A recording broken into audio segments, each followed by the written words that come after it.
MT Channel Business Services.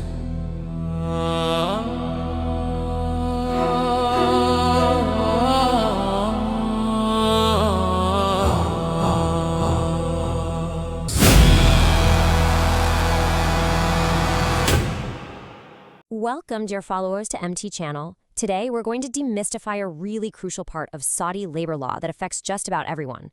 We're talking about the rules that shape our working lives. So if you find this kind of breakdown valuable, please make sure to subscribe to the channel, activate the bell icon, like the video, and share it with your friends. You won't want to miss what's next. So, we're diving deep into the employment contract.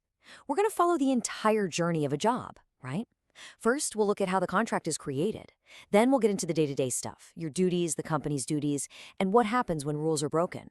And finally, we'll cover how that working relationship comes to an end. Okay, let's start at the very beginning.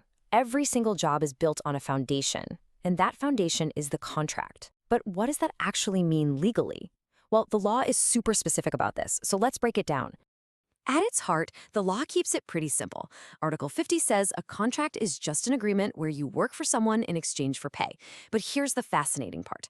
The contract is considered totally valid even if it's not written down. You, as the employee, can use any proof you have to show the job exists, and either you or your employer can ask for it to be put in writing at any time. Now, think of this as the legal checklist for your contract. Article 52 says these specific details have to be included. And why? Well, it's all about getting rid of any confusion. By clearly stating who everyone is, how much you're paid, where you'll be working, and for how long, the law creates this solid blueprint for the job. It's protection for both sides. Speaking of clarity, let's talk about the probationary period. The law puts a hard stop on it. It can't be longer than 180 days total, and it absolutely has to be written into the contract. This is basically a trial period that gives both you and the employer a way to end things without penalty if it's just not the right fit. This brings us to the two main flavors of employment contracts. You've got your fixed-term contract, which is simple. It has an end date. But here's the cool part. The law says if you keep working past that date or after a few renewals, that contract automatically morphs into an indefinite one. And that type of contract offers a lot more stability since it just keeps going until one side gives proper notice to end it. Okay, so the contract is signed. Now what? Let's get into the day-to-day reality of the job. Once you start, the law lays out a very clear set of responsibilities for both you and your employer. This slide really shows you the balance of the relationship. It's a two-way street. The employer has to create a respectful environment and, of course, pay you on time. And on your side, the duty is to do your job well, look after company property, and keep trade secrets secret. It's a legal partnership, plain and simple. But, things don't always go perfectly.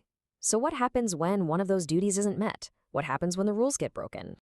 When someone messes up, the law doesn't just jump to the worst-case scenario. Instead, Article 66 lays out this clear, escalating ladder of what can happen. It's designed to be corrective, right? It starts with a simple warning and only moves to more serious things like fines or suspension if the problem continues or if it's a really big deal. But, and this is so important, these penalties can't just be handed out on a whim. The law has a whole system built in to make sure it's fair. An employer can't just bring up something that happened months ago. They have to tell you what you're accused of in writing, and you absolutely get a chance to tell your side of the story. Plus, there are strict limits on how much they can fine you or suspend you without pay. And that brings us to the final chapter of the employment story, the end of the contract. This can happen for a whole lot of different reasons. So Article 74 lists all the legal ways a contract can end.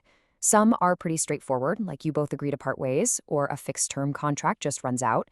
Others are because of outside factors, like the whole company shutting down, or something called force majeure, which is basically an unforeseeable event, like a natural disaster, that makes work impossible. But what about getting fired for a specific reason?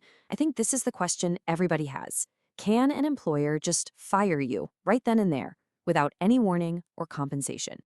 Well, the answer is yes, but, and it's a big but, the law is crystal clear that this is only for very serious situations. Article 80 lists the exact reasons.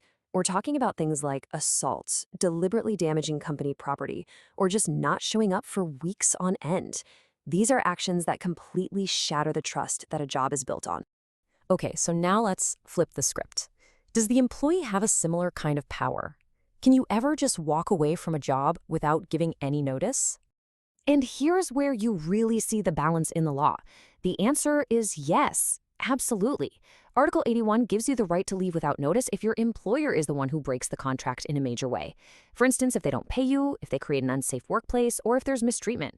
In those situations, you can walk out immediately and still keep all of your legal rights. All right, let's talk about the money. When the job ends, there's the end of service gratuity. This is a really important financial right. Article 84 gives us the formula. For your first 5 years, you get half a month's salary for each year you worked. And for every year after that, you get a full month's salary. Now, there is a very important catch here, and it's if you are the one who decides to resign. Article 85 makes it clear that your access to that full gratuity payment depends on how long you've been there. You only get the whole thing if you resign after 10 years of service.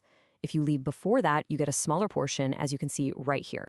So, as we've seen, these articles create a whole roadmap for the employment relationship.